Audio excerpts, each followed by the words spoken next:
कभी सोचा है कि क्या एक फटी हुई चप्पल किसी की किस्मत को जोड़ सकती है, या फिर सिर्फ एक कड़वा सा शब्द किसी इंसान को फर्श से उठाकर अर्श तक पहुंचा सकता है। आज हम एक ऐसी ही कहानी में उतरेंगे।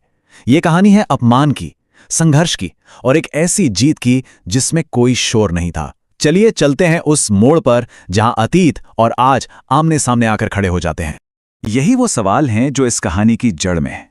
एक कहानी जो शुरू होती है उत्तर प्रदेश के एक छोटे से पिछड़े गांव रामपुर से, और यह हमें दिखाती है कि कैसे कभी-कभी अपमान की एक रात किसी की जिंदगी का रास्ता हमेशा हमेशा के लिए बदल देती है। तो चलिए कहानी के पहले हिस्से में चलते हैं, मिलते हैं इसके किरदारों से, उनकी दुनिया से।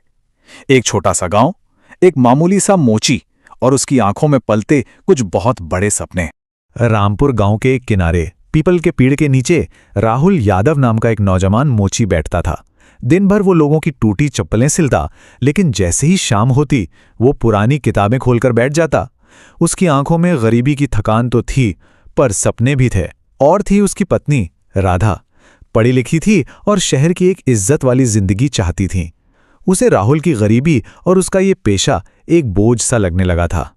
देखिए, हर कहानी में ना एक ऐसा मोड़ आता है जो सब कुछ बदल देता है। राहुल की कहानी में वो मोड़ एक रात को आया। एक ऐसी रात जब सालों से अंदर दबा गुस्सा और शर्म सबके सामने फूट पड़ा। उस रात गांव की पंचायत बैठी थी। पूरा का पूरा गांव वहां मौजूद था। माहौल में एक अजीब सा तनाव था जो बस एक चिंगारी का इंतजार कर रहा था।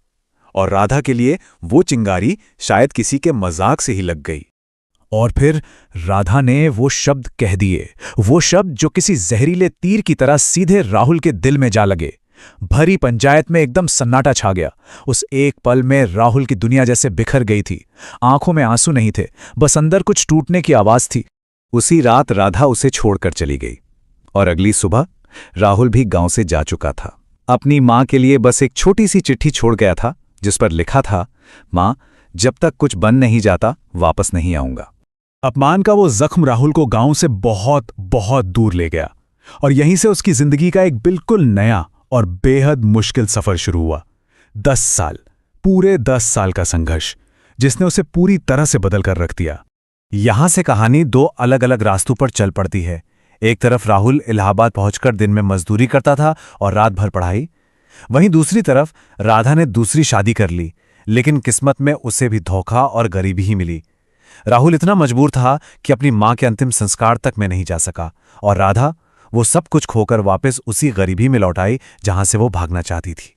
राहुल का रास्ता बिल्कुल भी आसान नहीं था। उसने कई बार हार का सामना किया। भूख, गरीबी, अकेलापन, सबसे लड़ा। अपनी मां की मौत की खबर ने उसे अंदर से तोड़ दिया, लेकिन उसने जो खुद से वादा किया था उसे नहीं तोड़ा। और फिर 10 साल की इस कड़ी तपस्या के बाद रिजल्ट आया और लिस्ट में एक नाम चमक रहा था, राहुल यादव, कलेक्टर।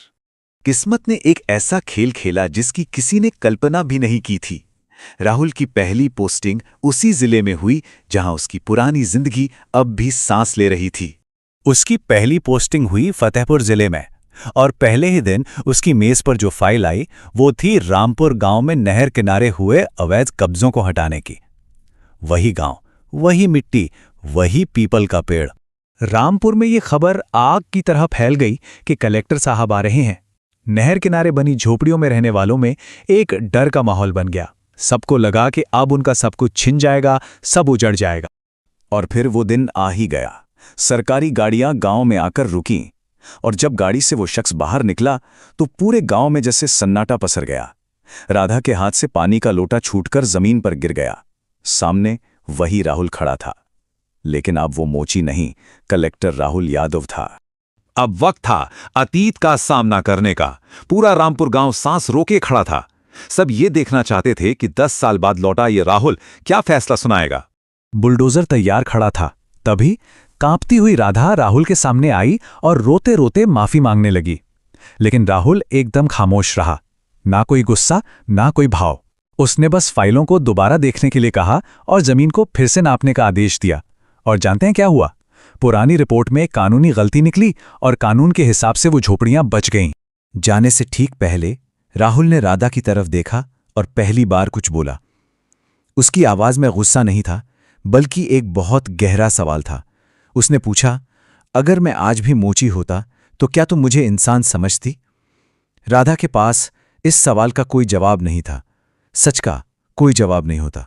राहुल बिना कोई और शब्द कहे वहां से चला गया। उसने बदला नहीं लिया, लेकिन एक ऐसी सच्चाई वहीं छोड़ गया जो किसी भी सजा से कहीं ज्यादा बड़ी थी।